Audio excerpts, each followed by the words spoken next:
Hi, thank you so much. Good evening, everyone. Thank you for a kind introduction. I'm really excited to be here and oops, it's gonna start my little clock, so I stop talking at an appropriate amount of time. Excuse me. Okay, excuse me. I'm really excited to be here and share some insights and my perspective on this exhibition.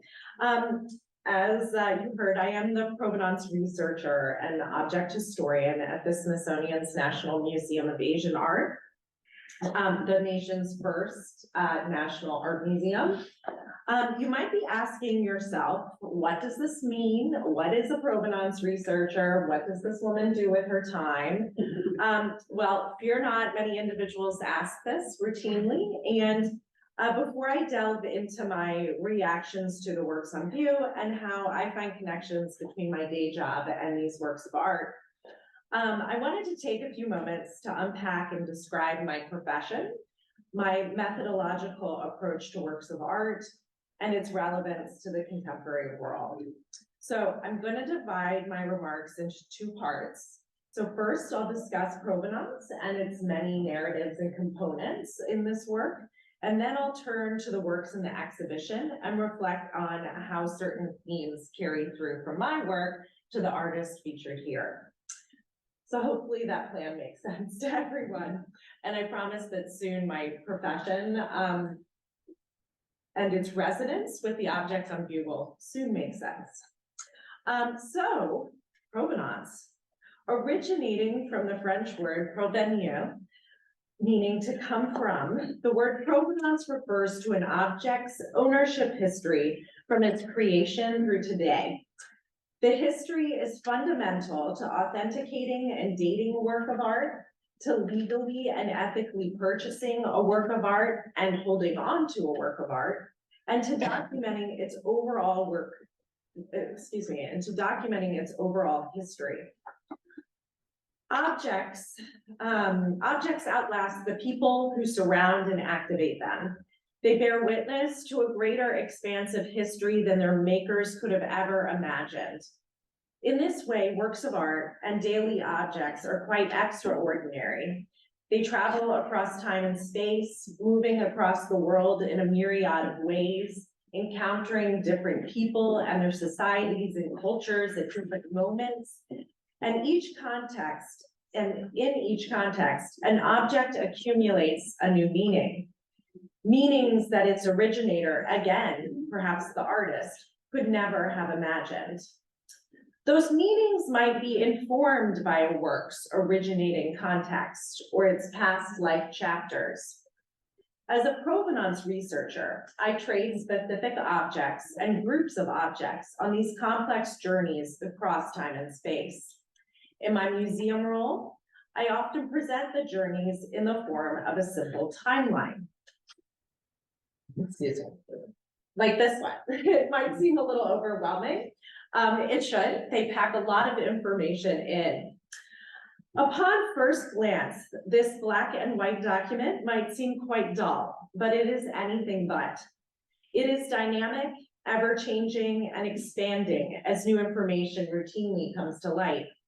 The simple language, purchased, sold, acquired, has many layers and stands in for dramatic and meaningful historic exchanges. The names in the timeline come with the implications and questions of their own.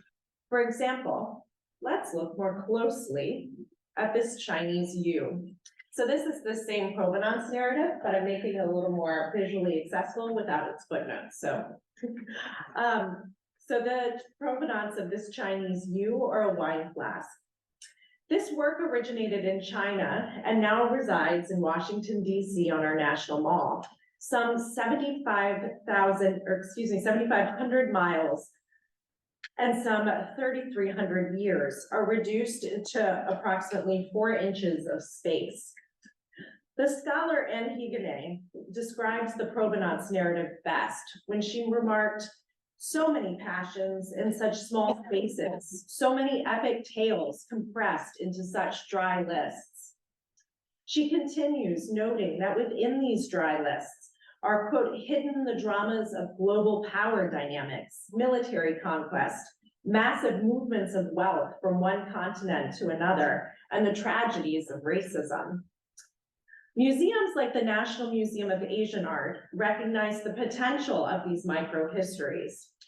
Provenance research uncovers histories and stories that provide immediate, tangible access to the past.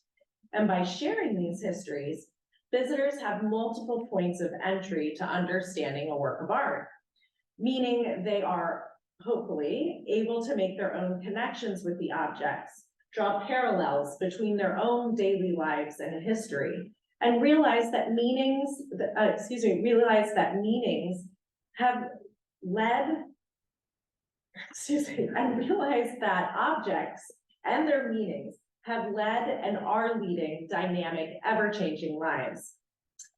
These tiny text blocks condense time and space by highlighting the object's ongoing existence and participation in an unfolding future and in unfolding time, combining the past, present, and future. In doing so, it prompts huge questions about the transfer of objects and power around the world. Provenance, though, is ultimately one of many lenses or methodologies through which one can analyze or appreciate a work of art. Indeed, exploring a work's provenance provides an alternate history of art history, using a microhistory, often of a single object, to explore greater trends in art history. The work is deeply collaborative and depends upon close communication with not only my colleagues at the museum, but also with an international community of scholars and law enforcement groups who are conducting similar research. It is also an interdisciplinary type of research, which pulls not only from art history, but also economic, social, political, and diplomatic, historic, and scientific fields. While this research is often incredibly poetic, charting physical journeys and spatial journeys, while also learning about the specific individuals who populated those journeys, it sometimes takes an ugly turn in that it also uncovers awful crimes of humanity. And here I'm just showing you a couple of major images that reference looting, both in our contemporary moment. Down here, you see this is in Iraq, and these are archaeological sites, and every hole dug into the ground represents another individual looter or act of looting. And the two black and white images come from, the lower one is Eisenhower, of course, coming into the salt mines where the Nazis had looted Jewish and Jewish sympathizer and any anti-Nazi person's collection.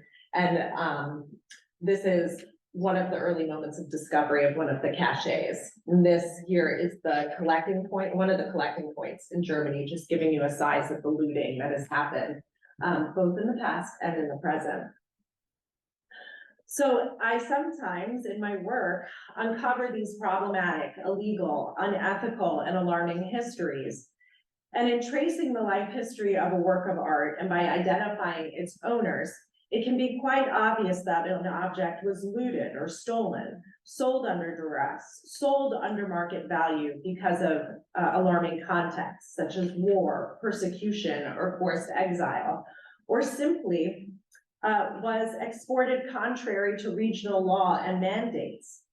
Sometimes research reveals an object to be a forgery, an unauthentic work posing as an antiquity or something valuable for which people have often paid substantial sums. If and when myself and the team of researchers I work with suspect issues of looting or illegal, unethical activity, we alert our museum leadership, who then engages in dialogue and partnership with embassies and cultural ministries. So clearly there are dualities of provenance work. The beautiful, the ugly, the beautiful, the ugly, historic and contemporary, past and modern values, tradition and innovation, lots of binaries and dichotomies tied up in this act of research. As this type of research, I continuously move between the past and present to reconstruct object journeys and attempt to understand objects' ever-changing meanings, associations, and values. And as a historian, I constantly ask what the history of the object means today, or how the past informs our present experience of the work of art. The works I study are part of an art museum, so have been collected because of their beauty and their ability to illuminate Asian cultural heritage, the rich social, political, and artistic histories and traditions. But these works all hold a new specific meaning as part of a national collection of Asian art. They're touchstones, they're learning materials, they're sources of inspiration. I ask myself routinely, how does our present understanding of the work and our treatment of it impact its ongoing future? By researching, studying, and documenting their expansive past, we, the museum, communities of origin, our visitors, can consider an object's future. Indeed, provenance and provenance research bring the past, present, and future into immediate contact and dialogue.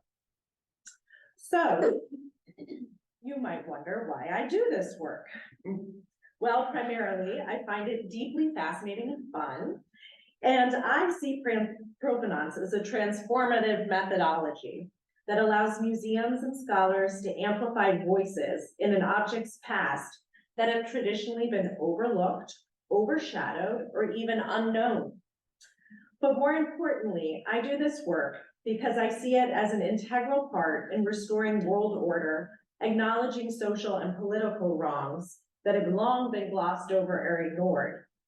This research reveals unequal power dynamics between different countries and communities.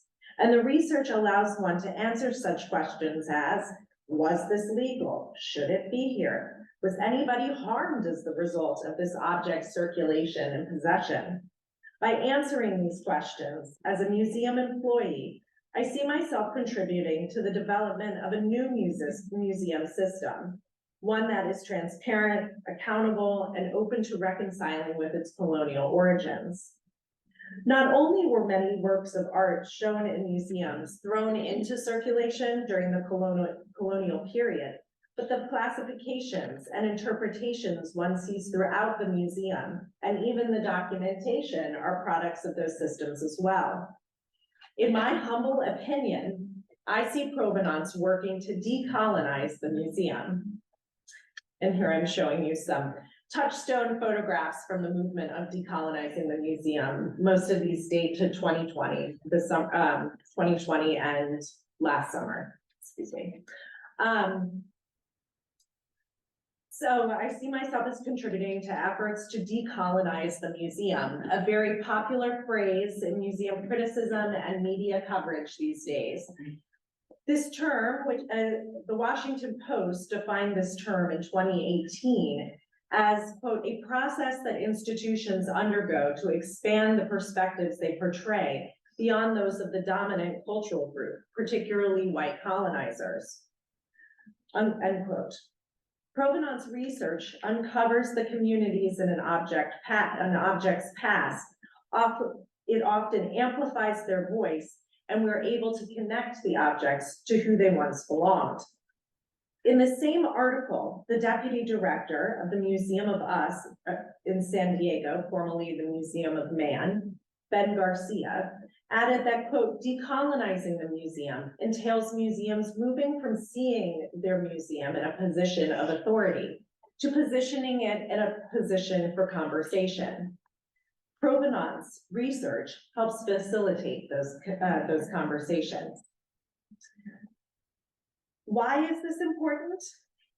Well, one scholar, Joanna, a well-known Scottish scholar of cultural heritage, states it quite simply and sums it up. As she said, heritage has an identity confirming status.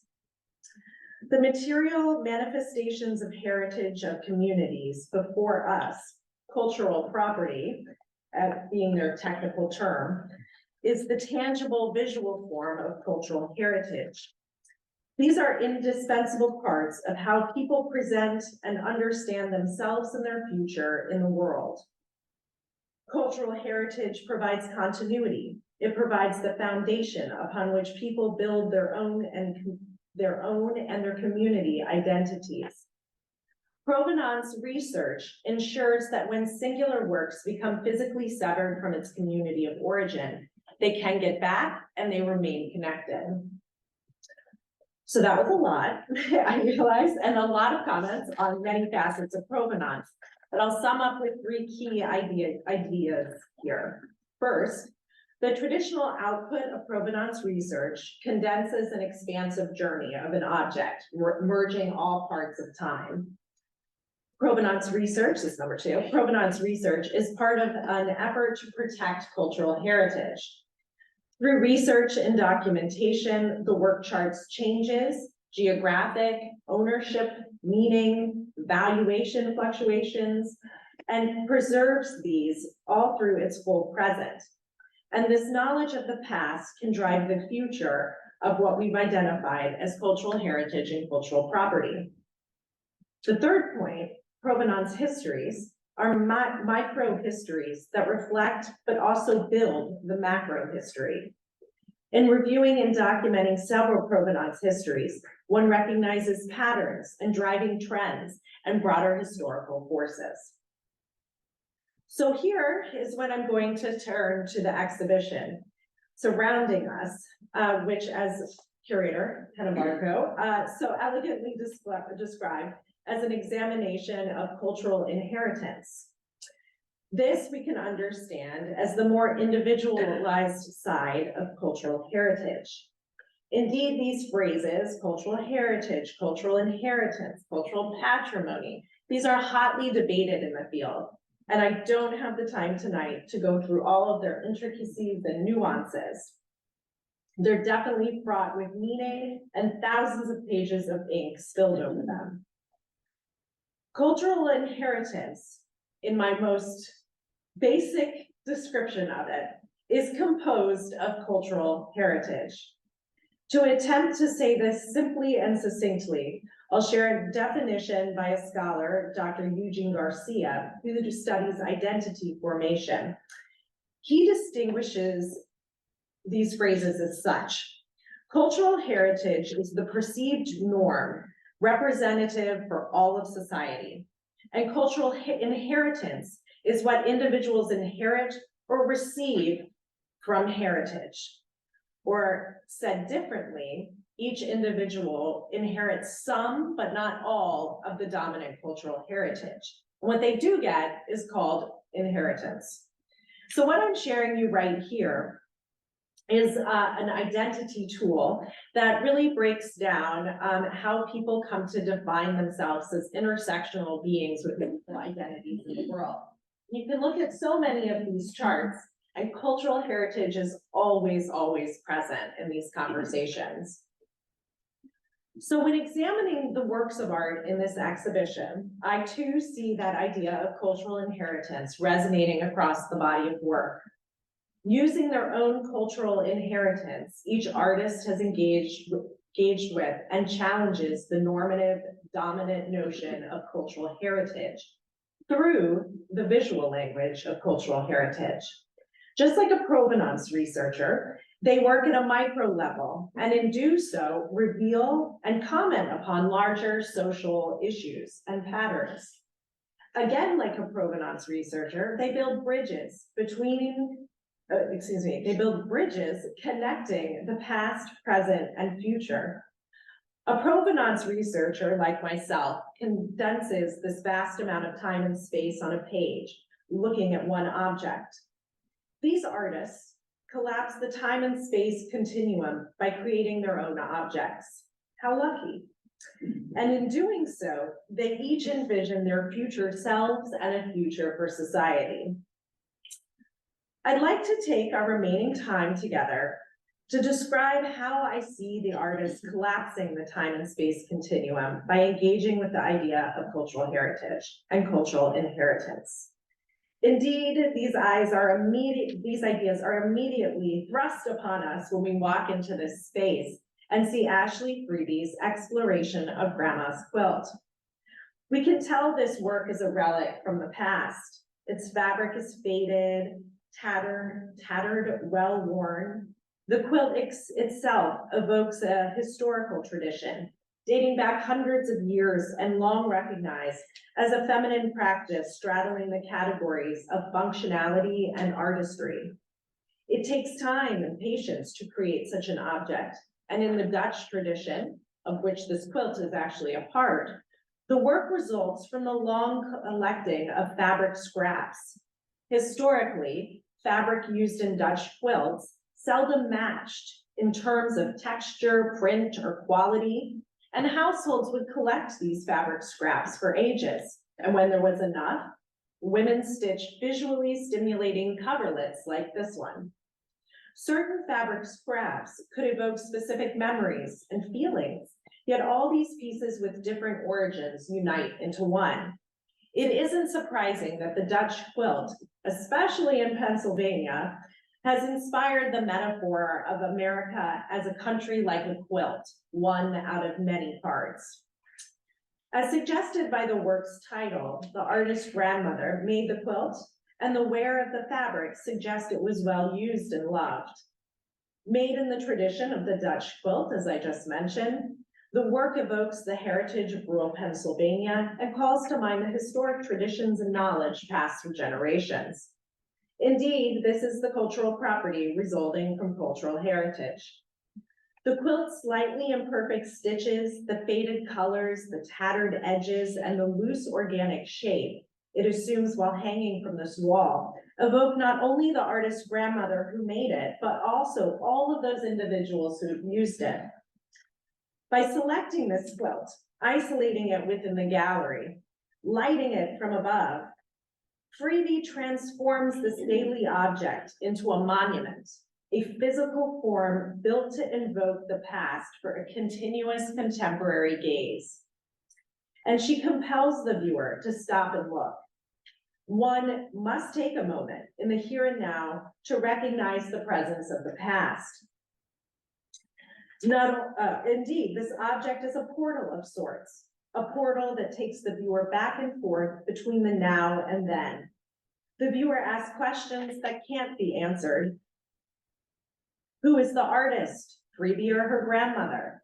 Both at different points in time? Are they both simultaneously? Why was it made? Who used this quilt? Was it for sleeping? Was it for picnics? How was it made? Indeed, Freeby asks us to ask these questions about the history and recognize its new commemorative function as a monument, ensuring a continuity of memory across time. Freeby continues to collapse this past and presence throughout her other works, explaining through her written labels that she pursues tasks from her family's past to create materials that lead her to understand and express her own biracial identity, one that she describes as fraught and challenged. Her mother was a Pennsylvania Dutch woman, a quilt maker, and her father was a Black farmer. Here in the garden plot too, we see Freeby combining the formal logic of quilting and farming, two practices that seemingly have little in common.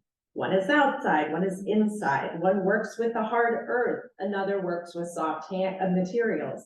One is done by hand, the other is done by farming tools. Is one labor and the other a hobby? Through her work, Freeby finds commonalities though, precision, repetition, and pattern. From her cultural inheritance, her traditions and cultural heritage, she finds comfort in what once provoked anxiety. And she ultimately creates an object of warm comfort, a quilt of planting schematics. Soliciting help and lessons from her living family and those she only knows through material traces, she uses the past to inform her contemporary practice.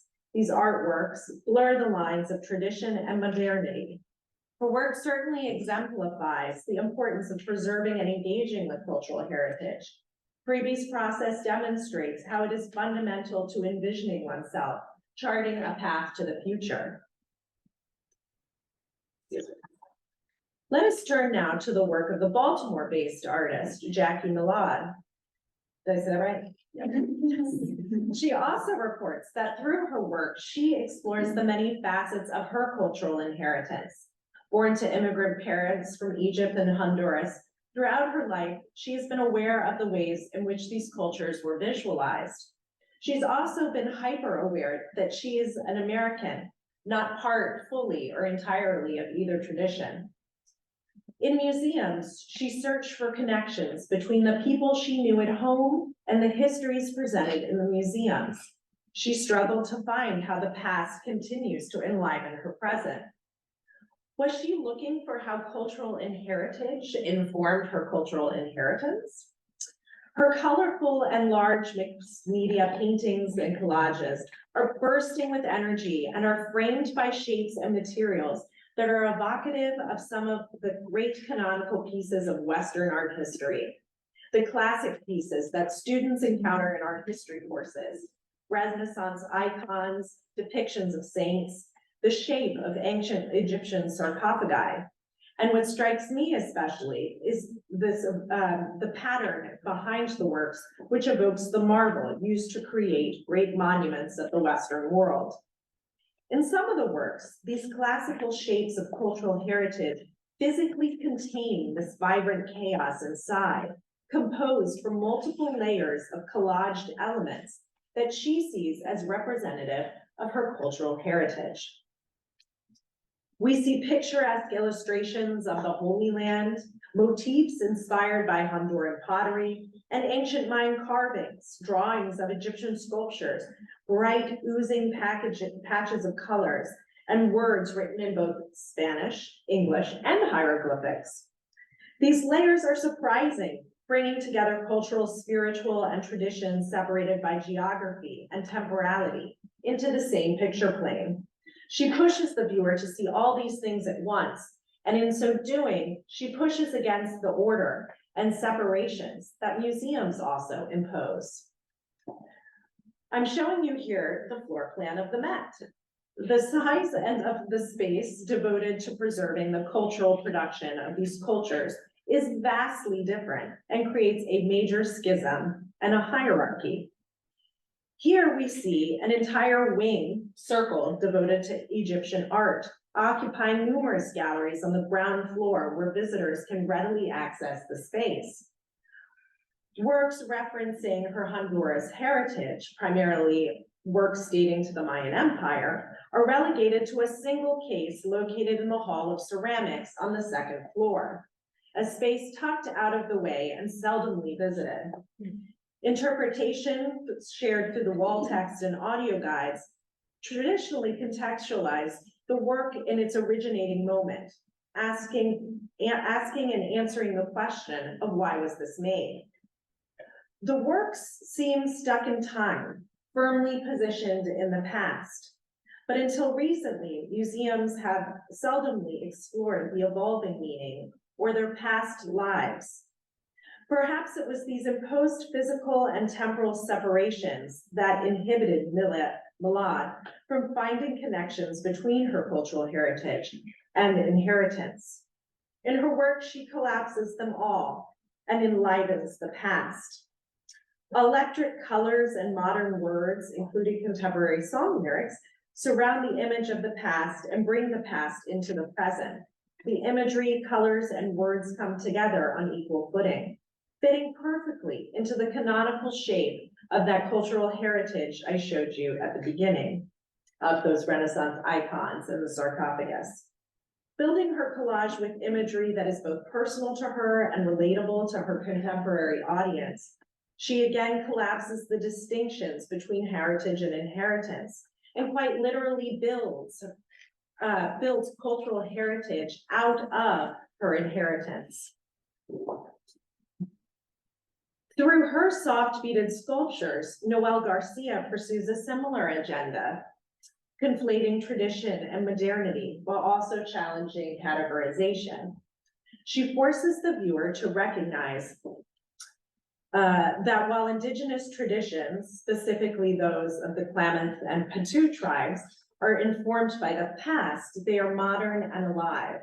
Society and museums have wrongfully espoused harmful stereotypes, one of the most obvious being that Indigenous tribes are of the past and that they have been settled. Museums have forgotten to include contemporary art of Indigenous populations, and a further act of relegating them to the past. As recently as 2015, Native voices were excluded from major exhibitions about their own heritage. Despite the fact that there are numerous vibrant tribal communities across the nation who are part of the modern global world. Garcia tackles this issue head on by turning to beadwork, one of the most visible and admired American Indian art forms, especially for American viewers.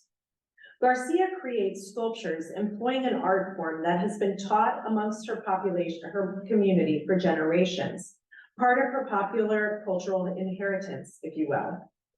Using a particular stitch, this off-loom technique that Indigenous populations have used for centuries is being made and transformed into used to transform and make something modern. She beads around objects from her daily life, making freestanding sculptures in the form of pill bottles, over-the-counter allergy medicines and prescribed drugs, Doritos, and a gun.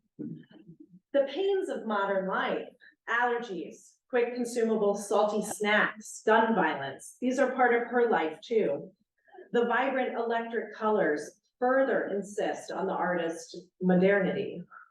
Indeed, her work has a serious tone, but I cannot help but to think that Garcia is also playing with us, making us laugh and contemplate how identity comes to formation while recognizing the merging of contemporary and traditional. The title of the sculptural piece, our artifact piece, Self-Portrait, references a widely recognized and celebrated performance art piece by the artist James Luna. In 1987, these are traditional beadwork, and you're also seeing a park sign that I came across out west that writes of Indians in past tense, but simultaneously has a modern photograph in illustrating Native Americans chopping down cedar bark. It is very jarring to come upon when clearly they're a living group of people, but written about in the past tense. Excuse me. So back to Luna's performance piece. He presented himself draped in a loincloth and in an open vitrine at the Museum of Man, now the Museum of Us in San Diego. He sneezed and blinked and looked around. He was clearly alive, but people touched him. Through this performance, he challenged how museums exhibited Indigenous populations and bodies as curiosities of a past epoch.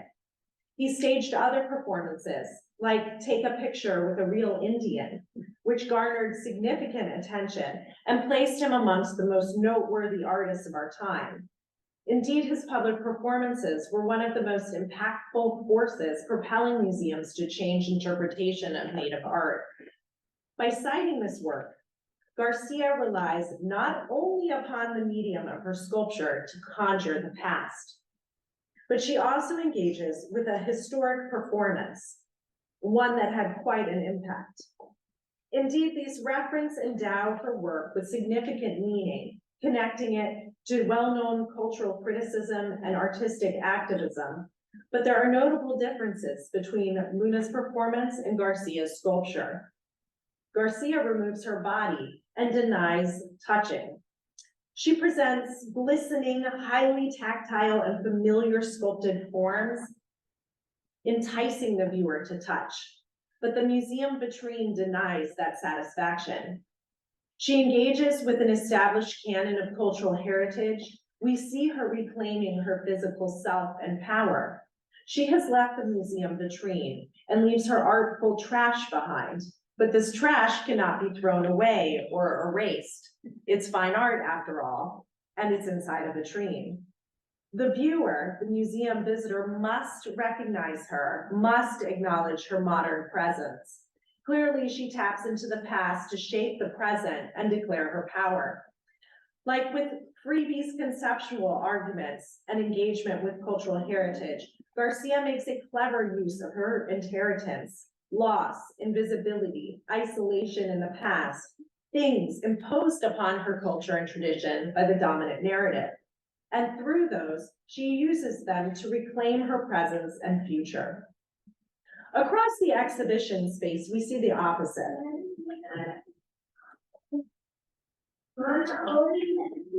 Through his performance series, Things About Rainbows, Jeff Huckleberry deconstructs his power using the fruits of his cultural inheritance.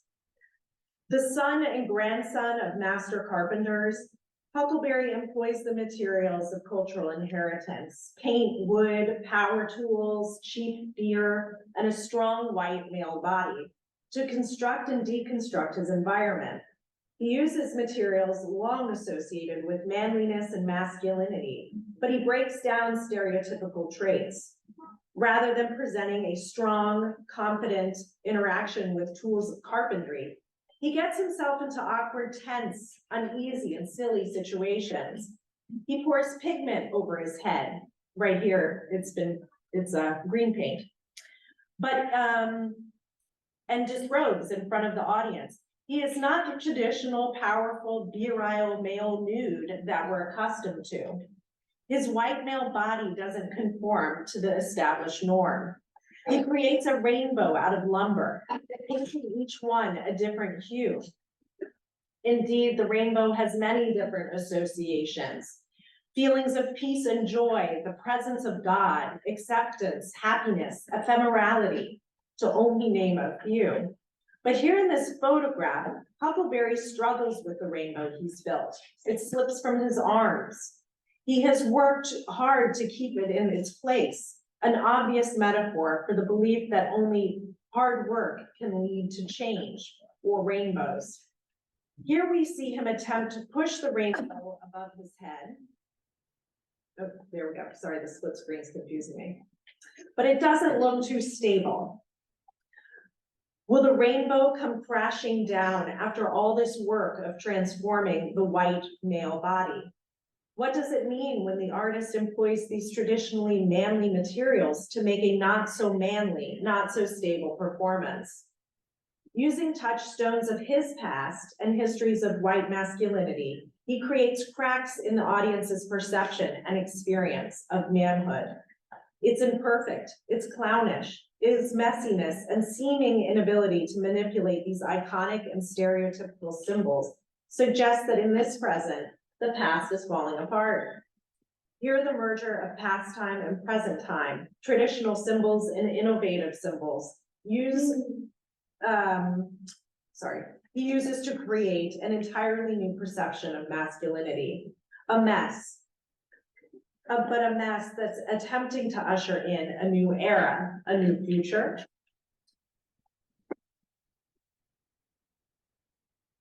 Elevating, or at least trying to elevate, a symbol of hope and acceptance, the audience is left to believe that in the future, toxic white masculinity can evolve and use its tools contrary to their historical precedents.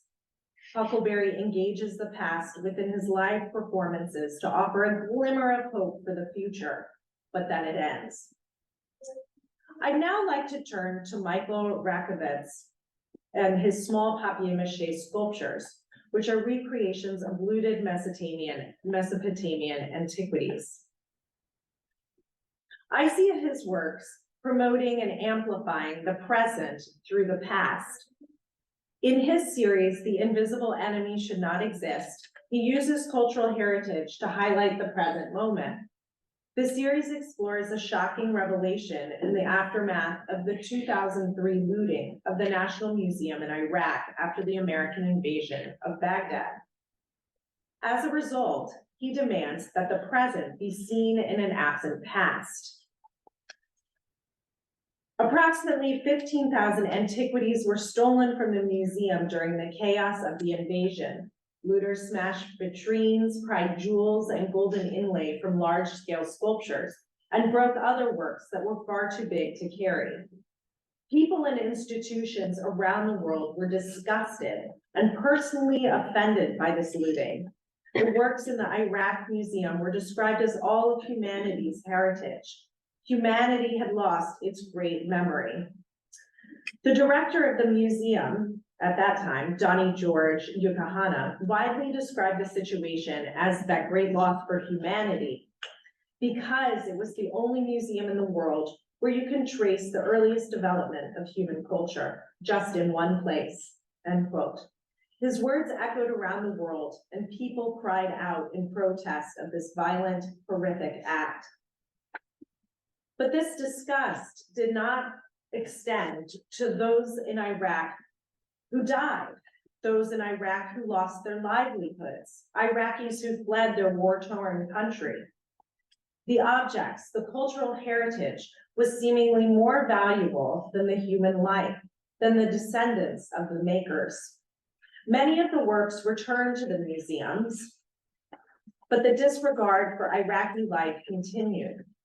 Through this series of work, the artist continues to create, or he recreates, the missing, lost, or destroyed antiquities to foreground their status as lost orphan objects.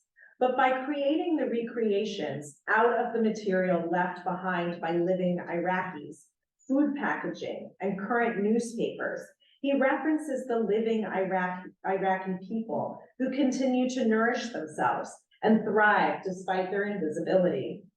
He recreates these works using the materials of living life.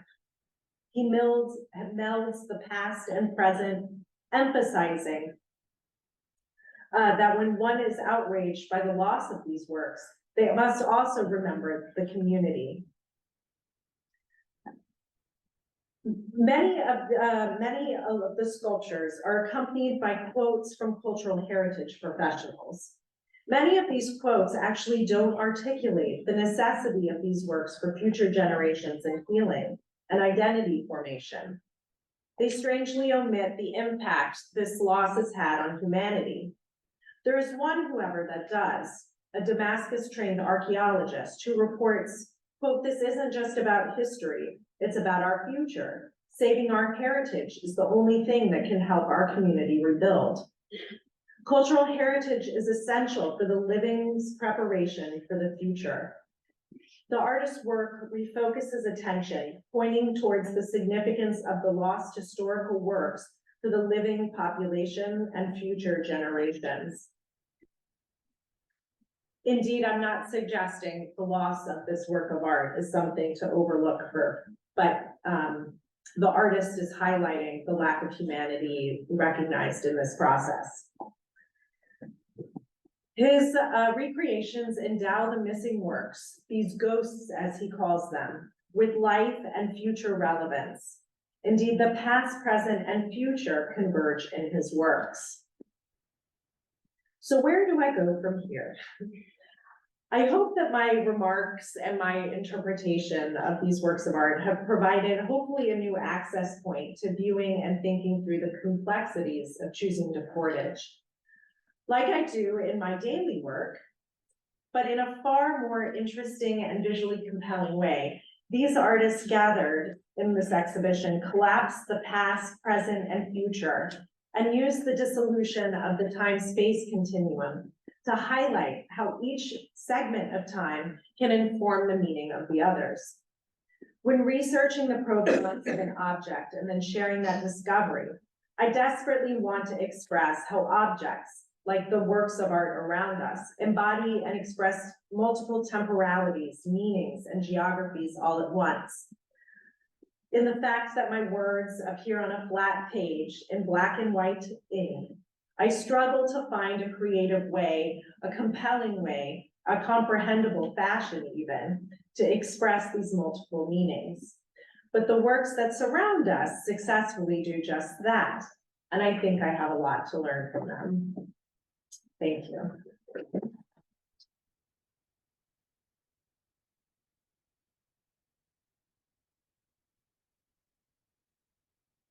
So much. If anything has any questions, we've got a couple of minutes for some Q&A. If anyone wants to ask Joe something. Yeah. Yeah, thank you for that. It was wonderful. I really appreciated the way that you could kind of like spun a bit of the strategies around how some of these artists in the galleries are reclaiming agency in the face of dispossession or extraction. And I'm curious how that translates to some of your work at the Smithsonian, or if it translates in the sense of, is there a way to account for the maker of those objects and whatever intentions or visions they had for those objects? And if not, whose agency are you reclaiming through this process? Is it the contemporary counterparts of whoever that object represents, or? Sure. So most of the works exhibited in the museum I work at are antiquities. Mhm. And so connecting with those original communities is very difficult. But the communities that inhabit this space now is really that historical space the antiquities came from, is really the population that most often forms a relationship with them. But in terms of like the artistic agency, traditional art history seeks to define and explore artist's intention and the way it was used during, a way an art object was used and recognized and understood during its moment of creation. 18th century art historians typically want to understand the cultural work of an object in the 18th century. But provenance allows us to move beyond just that originating moment and consider the cultural work of an object made in the Chola period in South India and its relevance and significant and meaningful purpose and intention and use by contemporary society. I don't know if that really gets at your question, but am I misunderstanding it, or? Yeah, I didn't know if that, yeah, I guess I was curious just to see if there was a way to account for the original intention of an object in the first place. And if Well, so, most of them are, the people who set them in motion are dead. So Right. there's no way to like go ask, of course. So that's really the primary job of an art historian, like the primary goal of a curator even. That's the number one thing that people want to know when they come to a museum. But for me, everyone's connection and interpretation of a work of art is equally significant. Once the artist, I apologize if you're an artist, but I really ascribe to like Derrida's notion of the death of the author, that once you make something and release it into the world, it's not yours anymore, your name's on it, but people can attach, everybody comes with their own baggage to interpret your work of art, and that doesn't mean it's any less correct or less significant, but I hope I didn't offend you there. No, not at all. Okay. Notice that's great. That's exactly what we hope for.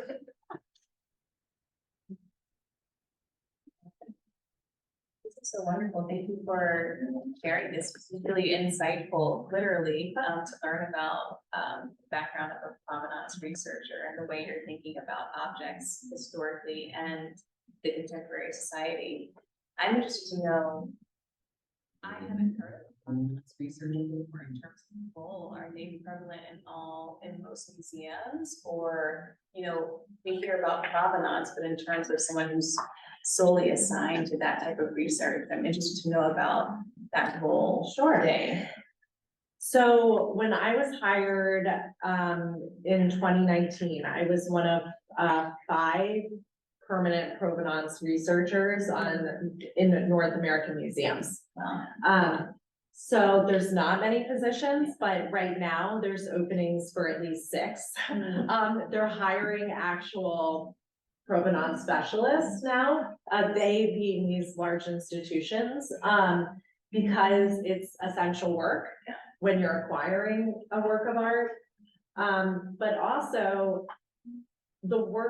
this type of work actually truly does uncover the people who attached meaning to this work of art over time. So you can amplify and highlight and share the experiences of people who've been forgotten about for ages.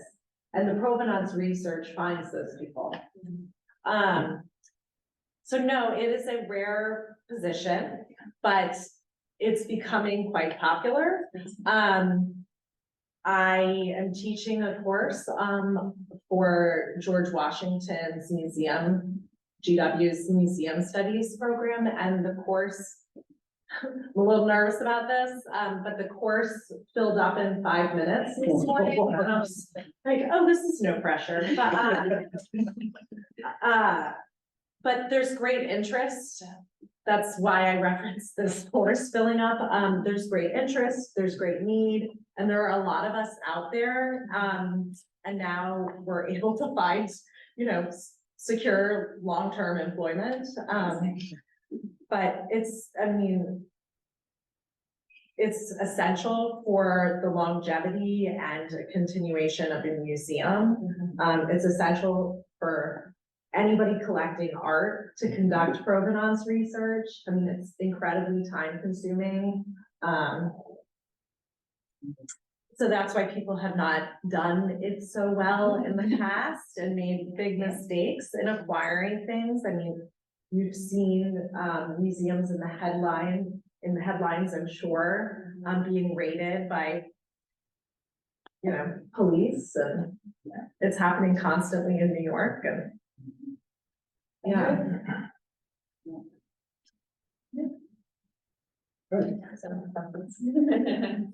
So what is your take on certain countries demanding museums to return stolen objects or objects that they were a product or a consequence of the colonization process? They should go back. Yeah, that was my question too. The Benin Don't Brothers are a big saying. I was just at an African museum in the Midwest, and they're going through the entire process of their acquisition. So we're doing that as well. So they should go back. That is my Yeah, but opinion. if you think about it, the Met will be almost empty if you. Well, but not everybody wants it back, No, I know. So, when the Holocaust, in 1998, when Holocaust era provenance issues really came to a crescendo, there was the Washington Principles Conference that provided some sort of guidelines for how to deal with and research and right historical wrongs related to this period of history. People were so worried that museums were going to be empty and that, we're just going to have to empty all the storage, but that never happened. And in so many restitution cases, works of art ended up back at that museum. Countries, sure, they want their art back, but also they want to be included in international collections so people remember them, but it's their choice. And but a lot of those collections were made with black traffic of a lot of objects. oh, indeed, yeah, but if that country wants it back, or if we as a museum discover that is unethically held or illegally held, it's on us to go to that country to say, there's some problems here. Could you decide how you would like to handle this? Like, do you want it? Or what do you want to do? Yeah. Yeah. For some time, a number of the large European museums said that we can provide the environment to preserve these things. And if they are returned to the original country, they will not survive as well. That's no longer true, except in places of war. Well, it's also super rude and Very productive and like, that just because I live in the West, I could take care of a Benin bronze because I have air conditioning. Like, I could not take care of it. No, that's just absurd. Excuse me. That was an argument that was used. And it was awesome. Yeah, it continued a lot of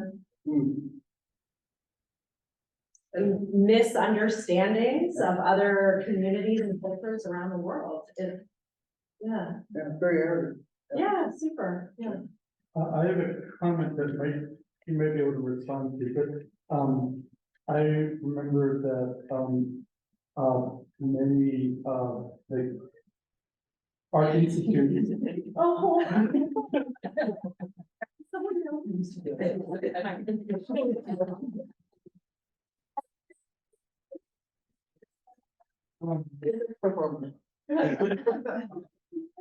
Would do have copies instead of the original, and that makes me also think about the Rockowitz work. And that I've just been recently thinking about how that was a really neat idea of how to resolve the question of how to have the access to, especially now we're all, and there's also relationships between printing and Oh, right. representations of cultural objects, that's like huge right now. But all of these ways of like being able to share while still holding on to Yeah, objects in the original context. And I feel like Dr. Rockowitz is something really neat, but not just like a copy, but a transformation. yeah. And that's, I think, the most important thing, especially when making or recreating something, is that it shouldn't 100% look like its point of reference. That plays with the value, you know, like, does it increase interest in Mesopotamian works and people want to go buy the real thing now? You know, but it's not about that. He's not, by being so obviously a recreation and tapping into different stories, he's not getting himself into that very messy lane of recreations. Yeah. The 3D printing hurts my brain. And you know, it's back to another life of the object that most of us won't know about, save for hits on the internet for the data. Like, you can see how many people have downloaded it, so you can know another iteration of it is out there. Yeah. I was curious what we said about looting. Are there contemporary ways that pieces of art are being looted or stolen or things beyond like time of war or beyond like conflict like that? I was curious what. Sure. Nighttime.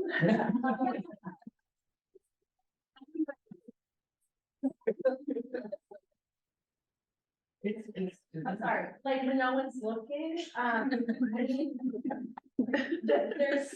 there's so many cases of it. I'm on this dis list about art crime, and I have to like direct it to another folder in my email because it's all of these works of art being stolen from public spaces in the dark. It's always at night.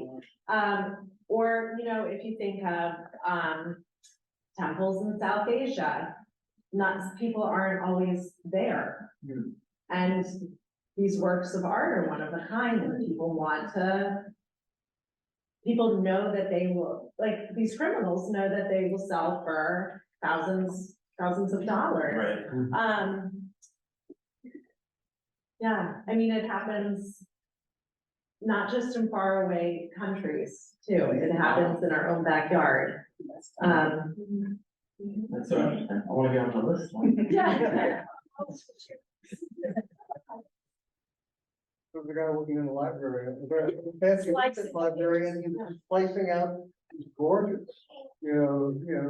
pages of art from books, and, running off with them and selling. And he kept doing that for maybe 25 years. Yeah. One more question for you. Has there been an object from your own like research career that you discovered something that's its history and it's particularly surprised or excited you when you discovered it? Oh, gosh. There's several, but it's hard, it's like choosing a favorite child.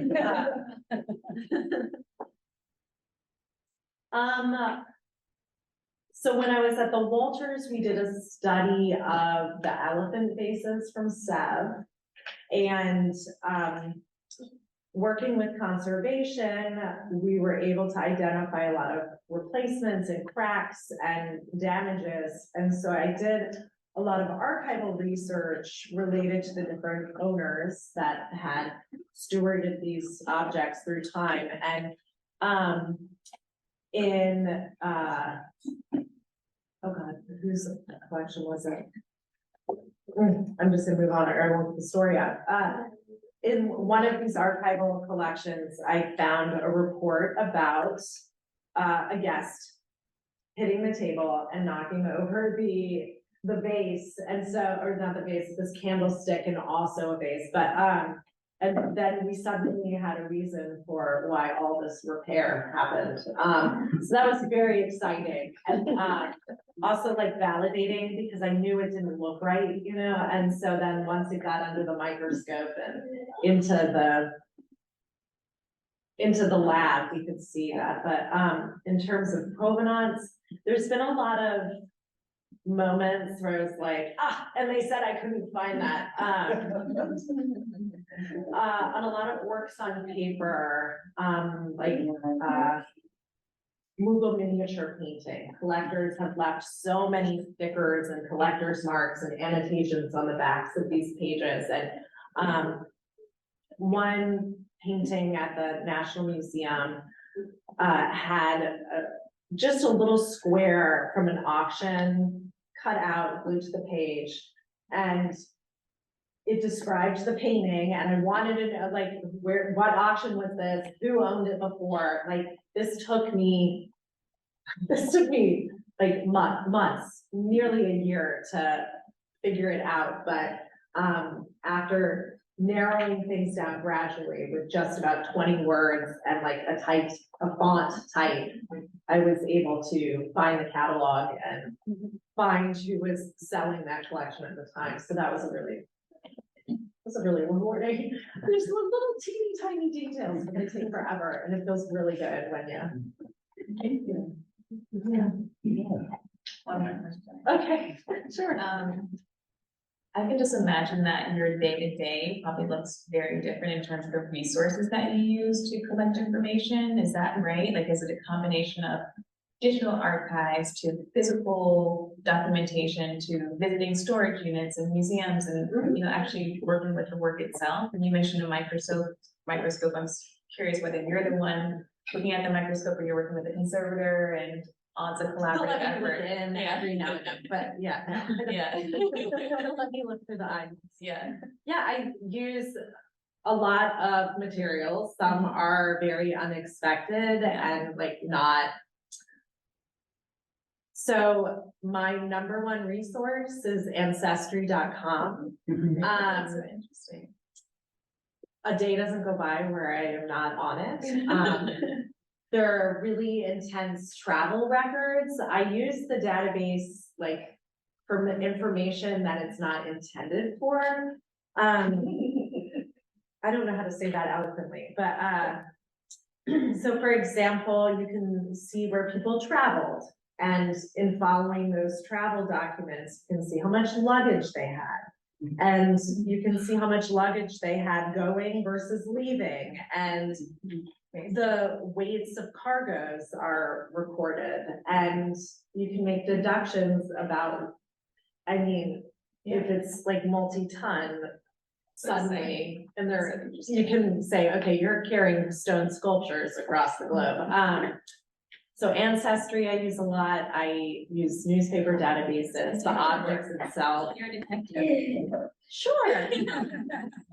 I'm starting, some friends, there was a symposium last week of provenance researchers, and somebody suggested we start an Instagram account of collector's marks and stickers, because you can get really hung up on those because they really help date a piece. But if you only have a corner of it, like the border, like how do you find that? So we're starting this Instagram account, so I feel like that's gonna be a frequent resource for myself as well. Oh, I totally wanna be on it. Yeah. I don't know if that answers the question, but I use a lot of different things. Phone books too are a real. And just calling people. Yeah. Finding a descendant and calling them up and asking. Do you have any papers from your grandmother? Like, do you have any diaries or did she leave you any paper? Do you know? Did she have any good friends that she might have talked to about this? Yeah, Awesome. it's fun. It Yeah. does sound fun.